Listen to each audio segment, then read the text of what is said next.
नमस्कार। तो भारत ने न्यूक्लियर एनर्जी की दुनिया में एक बहुत बड़ा बहुत ही बड़ा कारनामा कर दिया है। ये एक ऐसी चीज है जो आने वाले कल में देश के लिए गेम चेंजर साबित हो सकती है। तो चलिए आज इसी पर बात करते हैं और समझते हैं कि ये कमाल की टेक्नोलॉजिकल अचीवमेंट आखिर है क्या।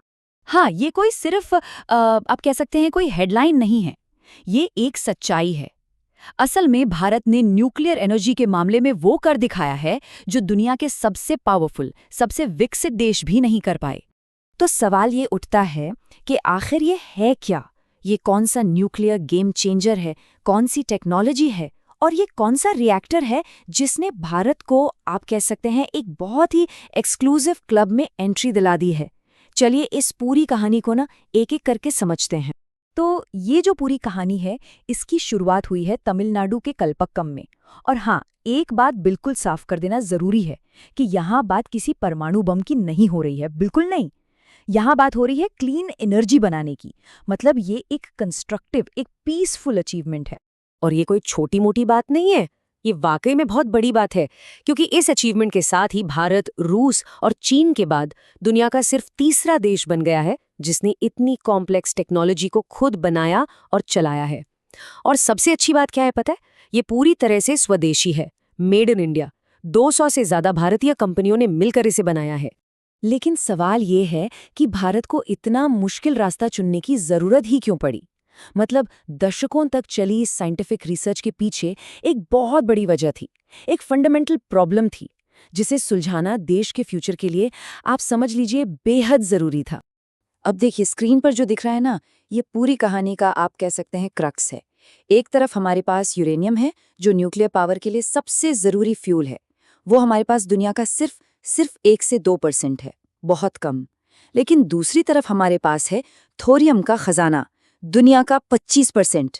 तो यही वो चैलेंज था, यही वो मजबूरी थी जिसने भारत को एक बिल्कुल अलग, एक नया रास्ता खोजने पर मजबूर कर दिया। और देखिए इस नए रास्ते की जरूरत इसलिए भी पड़ी क्योंकि भारत के एनर्जी एम्बिशंस वो बहुत बड़े हैं। अभी देखिए हमारी टोटल एनर्जी का सिर्फ 3% न्यूक्लियर सोर्स से आता है, लेकिन अगले 10 साल का टारगेट क्या है? इसे 12 गुना बढ़ाना।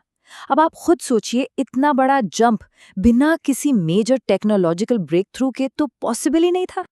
और पता है, ये जो सपना है ना, ये कोई नया नहीं है।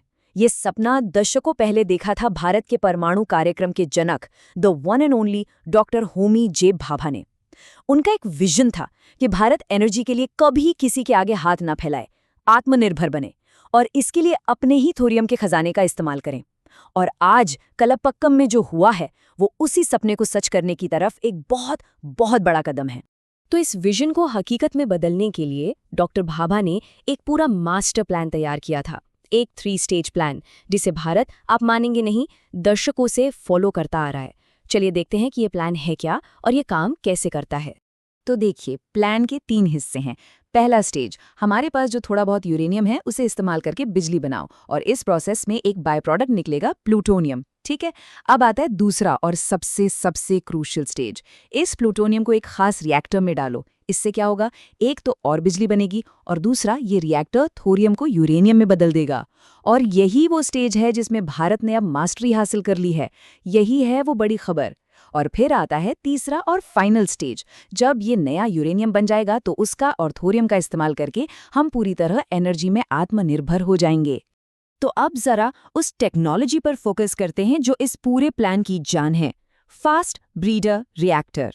अरे इसके तो नाम में ही इसका पूरा राज छुपा है। तो ये फास्ट ब्रीडर रिएक्टर आखिर है क्या? देखिए आसान भाषा में समझिए। ये एक ऐसी जादुई मशीन है जो बिजली बनाने के लिए जितना फ्यूल खर्च करती है ना, उससे ज्यादा फ्यूल बना देती है।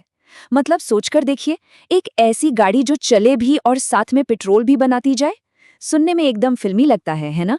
पर ये रेवोल्यूशनरी आइडिया अब हकीकत बन चुका है। भारत ने इसे सच कर दिखाया है। और अब आते हैं एक और हैरान करने वाली बात पर, इसकी लागत। भारत ने इस इनक्रेडिबल टेक्नोलॉजी को डेवलप करने में कितना खर्च किया होगा? अंदाजा लगाइए, $1 बिलियन से भी कम। अब इस नंबर को जरा साइड में रखिए और इसकी तुलना कीजिए इससे। दुनिया के दूसरे बड़े बड़े देशों ने इसी तरह के प्रोग्राम्स पर $50 बिलियन से भी ज्यादा फूंक दिए और फिर भी फेल हो गए। ये दिखाता है भारत की फ्रूगल इंजीनियरिंग और विल पावर का कमाल। वाकई जबरदस्त। हाँ, पर ये सब कुछ रातों रात नहीं हुआ।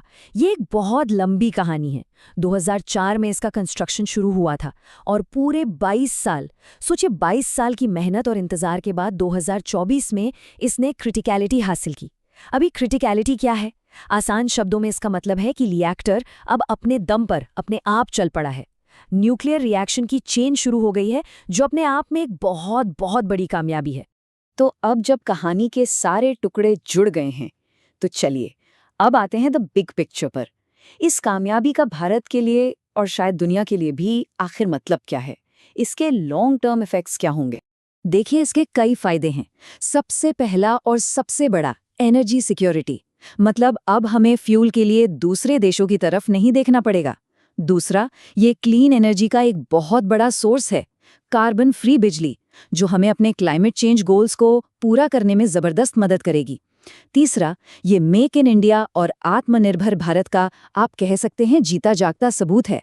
और आखिर में ये दुनिया में भारत की इमेज को एक मेजर टेक्नोलॉजिकल और जियोपॉलिटिकल पावर के तौर पर और मजबूत करता है।